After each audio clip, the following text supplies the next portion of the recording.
কৌশিকী অমাবস্যার দিন তারাপীঠে আমরা কিভাবে পুজো দিলাম, কতটা ভিড় ছিল, কত টাকা খরচা হলো, কত টাকার লাইনে দাঁড়ালাম, সমস্ত কিছুই তোমাদের এই ভিডিওতে বলবো। গাইস, আমি জয়তী, আমি চলে এসেছি তারাপীঠ পার্ট 2 নিয়ে। হোটেলে চান ফান করে ফ্রেশ হয়ে এবার আমরা যাচ্ছি তারাপীঠ মন্দিরের উদ্দেশ্যে। যত এগাবো তত বেশি ভিড় বাড়বে, তবে ভিড় ঠেলেই আমাদেরকে মন্দিরের দিকে এগাতে হবে। তো যেটা লক্ষ্য করলাম সেটা হচ্ছে যত ভিড় দেখছো তার মধ্যে বোধহয় 1% হয়তো মহিলা রয়েছে, বাকি সমস্তই ছেলে। ভিড়টা ট্যাকেল করার মতো মেয়েদের হয়তো ক্ষমতা থাকে না, কারণ এইটা তো এখন হাঁটার পথ, মন্দিরে আসল খেলা শুরু। তো তখন বাজে মোটামুটি 1:45, তখন আমরা যাচ্ছি হেঁটে হেঁটে মন্দিরের দিকে। এই যে এরকম ভিড়ের মধ্যে দিয়ে হেঁটে হেঁটে যাচ্ছি ধীরে ধীরে। যদি তুমি নাও হাঁটতে চাও তোমাকে ঠেলে সামনের দিকে এগিয়ে নিয়ে যাবে, তা নিয়ে তোমাকে কোনো রকম চিন্তা করতে হবে না। ভিড়ের মধ্যে এখানে কীরকম লাগছিল আমাকে সেটাই আমি একটু দেখার চেষ্টা করছিলাম। তো যাই হোক, চলো আবার সামনের দিকে এগোনো যাক। এই একদিক দিয়ে লোকে যাচ্ছে আর একদিক দিয়ে লোকে আসছে, আর যারা আসছে যারা যাচ্ছে তাদেরকে ঠেলতে ঠেলতে যাচ্ছে, মানে ঠেলে তোমার গায়ে হাত পায়ে হাত দিয়ে দেবে, যেখানে সেখানে হাত দিয়ে দিতে পারে, এমনকি চোখ দিয়ে পুরো স্ক্যানও করে নিতে পারে। সেটা তাদের ব্যাপার, তুমি কাউকে কিছু বলতে পারবে না সেই সময়।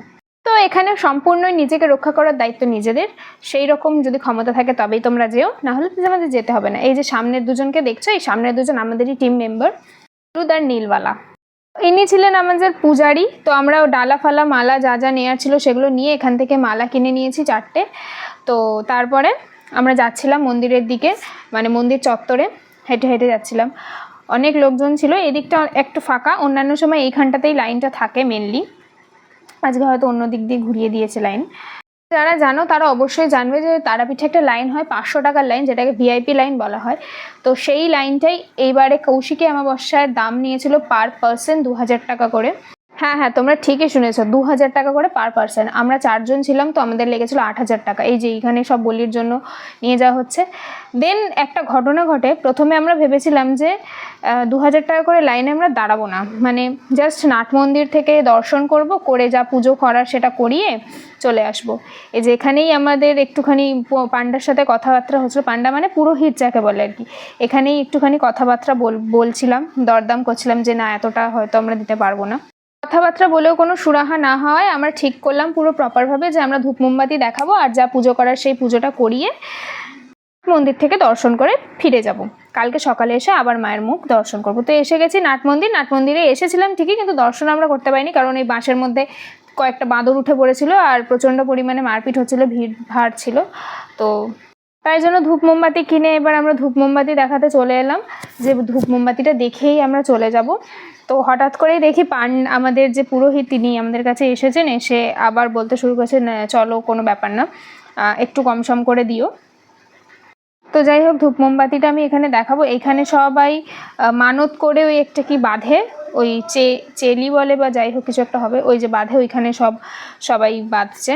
তো আমি এখানে 1000 টাকা করেই লাইন, যার জন্য অনেক মানুষ লাইনে না দাঁড়িয়ে এমনি দাঁড়িয়ে রয়েছেন, যাদের পুজোও নেওয়া হচ্ছে না। শুধুমাত্র যারা 2000 টাকা করেই লাইনে দাঁড়িয়েছে তাদেরই পুজো নেওয়া হচ্ছে। বাকিরা কি করছে, কতক্ষণ লাইনে দাঁড়িয়েছে আমার কোনো রকম আইডিয়া নেই। ফাইনালি আমরা কিছু টাকা কম দিয়ে ঢুকতে পেরেছি। আর এই যে ঢুকে পড়েছি মন্দিরে। তো প্রথমে ভেবেছিলাম ভিডিও হয়তো করতে দেবে না, তাই প্রথম ক্লিপগুলো নেওয়া হয়নি। তো এখান থেকেই আমরা নিয়েছি। দেখো মায়ের মুখটা, এখানে কম লোকই রয়েছে, কিন্তু এমনভাবেই এরা ঠেলাঠেলি করছে যেন বিশাল কিছু ধাক্কা মেরে ঠেলে একদম ফেলে দিচ্ছে, যেন বিশাল একটা ভিড়। মানুষকে ওরকমভাবে ধাক্কা না দিলেও নিজেই মানুষ চলে যাবে। এই যে শুধু মানে গিয়ে দাঁড়াবে আর তোমাকে ঠেলে দিচ্ছে। তুমি মানে কি করতে এসছো ওখানে তুমি নিজেও জানো না, তুমি যাবে তোমাকে হাফ লাইন থেকেই ঠেলে বার করে দেবে। এই যে মায়ের মুখটা কি ভালো লাগছে দেখতে, দেখুন।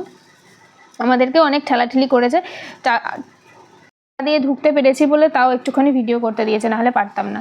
তারপরে বেরিয়ে এরকম বিধ্বস্ত অবস্থায় বেরিয়ে একটুখানি ভাবছিলাম ছবি টবি তুলবো, সব ঠেলে ঠুলে চলে যাচ্ছিলো, তাই জন্য এখানে একটুখানি ছবি তুলে নিয়েছিলাম আমরা টুকটাক। ছবি টবি তুলে নিয়ে আমরা যাবো খেতে, কারণ প্রচণ্ড পরিমাণে খিদে পেয়ে গেছে, সেই দুপুরবেলা খেয়ে বেরিয়েছিলাম।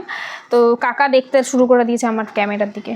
তো এই যে পুষ্পাঞ্জলি, এই দোকানটা থেকেই আমরা নিয়েছিলাম ডালা যাই হোক। প্রায় 2টো বাজে আমরা পুজো দিয়ে বেরিয়েছি, টাকা দিয়ে বেরিয়েছি, তাই জন্য এত তাড়াতাড়ি বেরোতে পেরেছি, না হলে পারতাম না, বোধহয় আমাদেরকে পরের দিন দুপুর অবধি দাঁড়াতে হতো। আমরা খাবো ভাত, তরকারি, 2 রকম তরকারি ছিল, আলু ভাজা ছিল, পাঁপড় ছিল, ডাল ছিল।